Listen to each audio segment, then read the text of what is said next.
마태복음 17장 1절에서 13절까지 말씀 우리 한 목소리로 함께 봉독합니다.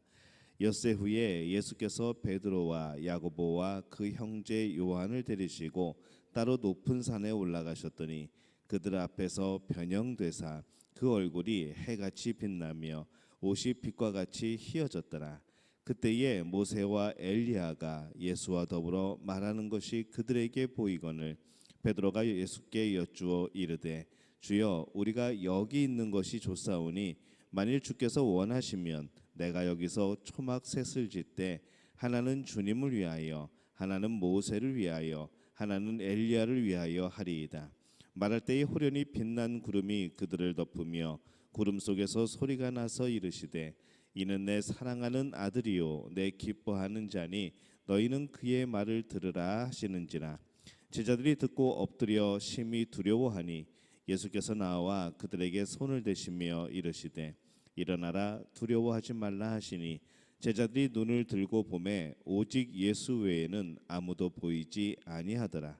그들이 산에서 내려올 때에 예수께서 명하여 이르시되 인자가 죽은 자 가운데서 살아나기 전에는 본 것을 아무에게도 이르지 말라 하시니 제자들이 물어 이르되 그러면 어찌하여 서기관들이 엘리야가 먼저 와야 하리라 하나이까. 예수께서 대답하여 이르시되 엘리야가 과연 먼저 와서 모든 일을 회복하리라. 내가 너희에게 말하노니 엘리야가 이미 왔으되 사람들이 알지 못하고 임의로 대우하였도다. 인자도 이와 같이 그들에게 고난을 받으리라 하시니 그제서야 제자들이 예수께서 말씀하신 것이 세례 요한인 줄을 깨달으니라. 아멘. 할렐루야. 하나님의 은혜가 오늘 새벽에 하루의 첫 시간을 기도로 시작하는 우리 믿음의 가족들에게 함께 하시기를 예수님의 이름으로 축원합니다. 오늘 이 말씀은 예수님께서 이 변화산에서 빛나는 모습으로 변형되신 사건에 대해서 말씀을 하고 있습니다. 예수님이 제자들에게 예수님이 고난을 받으실 것이고 또한 제자들도 이 고난을 받아야 한다는 것을 말씀을 하시죠. 고난이 있어야 또한 생명이 있음을 예수님은 가르치십니다. 그런데 그러한 고난을 받아들이는다는 것은 결코 쉬운 문제는 아닙니다. 실제적으로 고난을 받아들이는 사람들이 많지 않기 때문에 그런 것이죠. 그러한 고난을 받아들이고 잘 감당하기 위해서 꼭 우리에게 필요한 것이 있습니다. 오늘 이 말씀의 1절과 2절에 보면은 엿새 후에 예수께서 베드로와 야고보와 그 형제 요한을 데리고 높은 산에 올라가셨더니 그들 앞에서 변형되사 그 얼굴이 해같이 빛나며 옷이 빛과 같이 희어졌더라. 이렇게 말씀을 합니다. 예수님께서 이 세 명의 제자들을 데리고 높은 산에 오릅니다.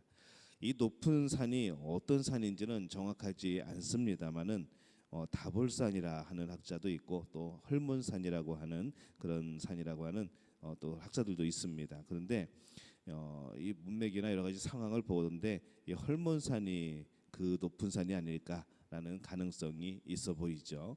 이 헐몬산이 많이 높기는 하지만 꼭 정상에 올라가신 것만은 아닙니다. 예수님은 이 헐몬산에서 얼굴이 변형이 되셨고 옷이 정말로 희게 빛났던 모습으로 변화가 됩니다. 그의 모습은 어떤 모습인가 하면은 이 천국을 살아가는 이 하나님 나라의 백성들의 모습과도 같은 것이죠. 그곳에서 빛이 되신 예수님, 그곳에서 영광이 나타나시는 예수님의 모습을 오늘 제자들이 보게 되는 겁니다. 하늘에서 하나님께서 말씀합니다. 말할 때에 호련히 빛난 구름이 그들을 덮으며 구름 속에서 소리가 나서 이르시되 이는 내 사랑하는 아들이요 내 기뻐하는 자니 너희는 그의 말을 들으라 하시는지라. 제자들이 듣고 엎드려 심히 두려워하니 이렇게 말씀을 합니다. 그 모습을 제자들은 심히 두려워하죠. 처음부터 이분은 하나님의 아들, 정말 천국의 왕 그렇게 생각하고 그들이 예수님을 따랐으면은 뭐 이런 일에 대해서 역시 하늘의 영광이 나타나는구나 하면서 뭔가 이렇게 수긍을 했을 텐데 이 제자들은 그 앞에서 두려워합니다. 이 변화산에서 변한 예수님의 모습은 참 영광으로 가득 찬 모습이죠. 그 예수님은 보통 사람의 모습으로 또 돌아옵니다. 7절과 8절에 보면은 예수께서 나와 그들에게 손을 대시며 이르시되 일어나라 두려워하지 말라 하시니 제자들이 눈을 들고 보매 오직 예수 외에는 아무도 보이지 아니하더라. 이 제자들은 그들이 본 예수님의 영광의 모습을 아마 평생토록 잊지 못할 겁니다. 예수님은 왜 제자들에게 이 변화산에서의 영광된 모습을 보여주셨을까라는 질문이 생기죠. 왜냐하면 그 영광을 알아야 이 땅의 고난을 이길 수가 있기 때문에 그렇습니다. 예수님이 어떠한 분이시라는 것을 알리는 것도 있지만은 이 하늘의 영광, 우리가 이 땅에서 정말 그 예수님으로 인하여 고난을 받은 이후에 하늘에서 우리에게 주어질 그 영광을 볼 때에 우리는 이 고난을 이길 힘이 되어지고 원동력이 되는 겁니다. 그것은 미래의 일이죠. 오늘 우리가 모르고 있다면 그것을 제대로 바랄 수가 없습니다. 그 영광을 보지 못하면 이 땅에서 하나님의 나라를 경험하지 못하면은 우리는 하나님 나라에 대한 소망을 가질 수가 없는 것이죠. 오늘 우리가 하나님의 나라를 지금 이 땅에서 우리가 경험을 해야만 우리는 그것에 소망을 두고 살아갈 수가 있는 겁니다. 오늘 우리는 이 땅에서 살아가고 있습니다. 그러나 여러분들은 하나님의 나라를 경험하고 계십니까? 그 하나님 나라의 영광을 여러분 보고 계십니까?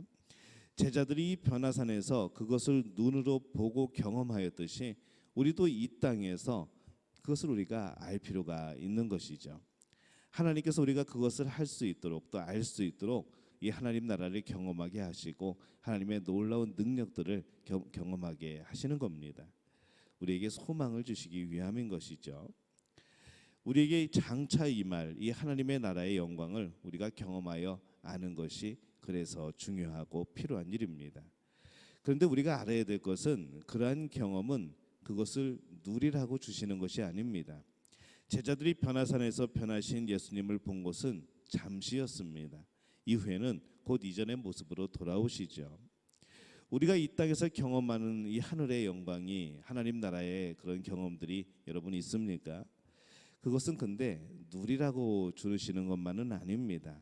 그것을 통해서 장차 우리에게 임할 하나님의 나라, 장차 임할 하나님의 놀라운 능력, 그것을 우리가 맛보는 것이죠. 우리가 그것을 알고 그것을 경험하고 맛보면은 소망하게 되어 있습니다. 그것이 사라져도 더 이상 이 땅에서 어떤 능력들이 경험되지 않다고 할지라도 우리 안에는 바로 그 하나님의 통치심에 대한 소망이 생겨나는 겁니다. 그래서 그 소망으로 말미암아 이 땅에서 아무리 고난을 받더라도 예수님의 이름 때문에 아무리 핍박을 받더라도 견디고 이겨내고 그 안에는 소망으로 찬 인생을 살아가는 것이죠. 이 변화산에서 예수님의 변형 이후에 예수님께서 그것을 본 제자들에게 말씀을 합니다. 9절에 보면은 그들이 산에서 내려올 때에 예수께서 명하여 이르시되 인자가 죽은 자 가운데서 살아나기 전에는 본 것을 아무에게도 이르지 말라 하시니 이렇게 말씀을 합니다. 예수님이 부활하시기까지 그들이 본 것을 다른 사람에게 말하지 말라고 하시죠. 이 하늘의 영광, 이 하나님 나라의 경험은 그것을 모르는 사람들에게는 자칫 헛된 꿈과 또 헛된 신비함으로 잘못 이해될 수 있기 때문에 그렇습니다. 제자들이 엘리야에 대해 묻습니다. 제자들이 물어 이르되 그러면 어찌하여 서기관들이 엘리야가 먼저 와야 하리라 하나이까 이렇게 묻습니다. 그런데 예수님은 이미 엘리야가 왔다고 말씀을 하시는 것이죠. 12절에 보면은 내가 너희에게 말하노니 엘리야가 이미 왔으되 사람들이 알지 못하고 임의로 대우하였도다.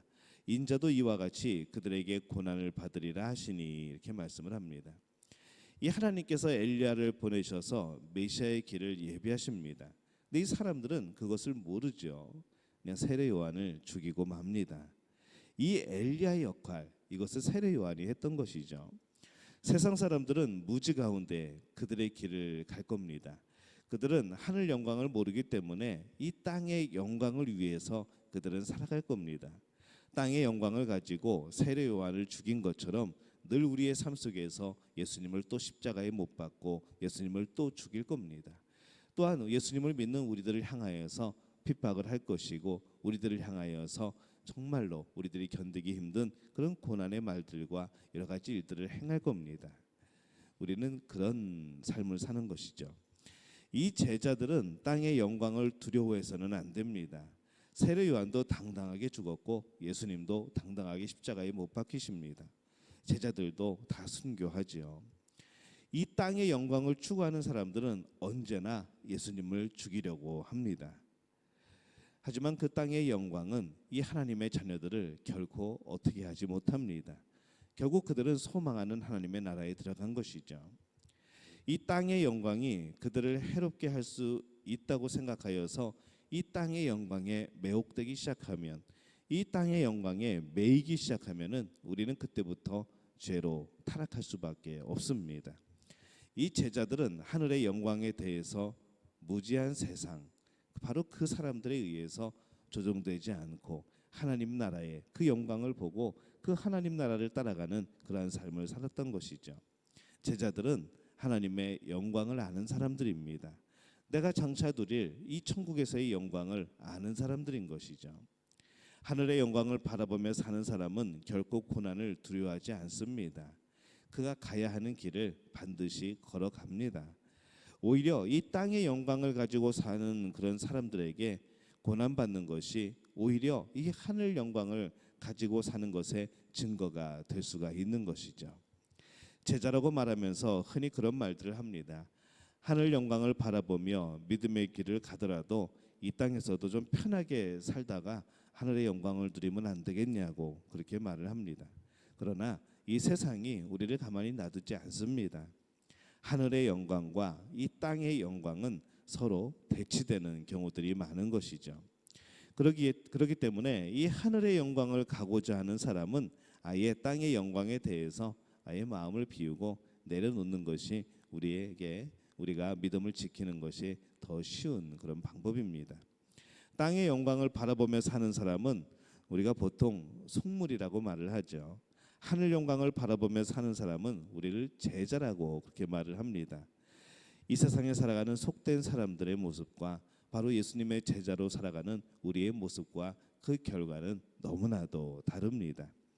이 하늘의 영광을 아는 사람은 이 땅에서 고난을 받습니다. 그러나 이제 하늘 영광을 알기 때문에 이 땅의 고난이 끝이 아니고 이 땅의 고난이 전부가 아니라 그 고난 이후에 하늘의 영광에 이어진 그 삶을 살아간다는 것을 믿기 때문에 기쁨으로 그것을 이겨내고 갈 수 있는 것이죠.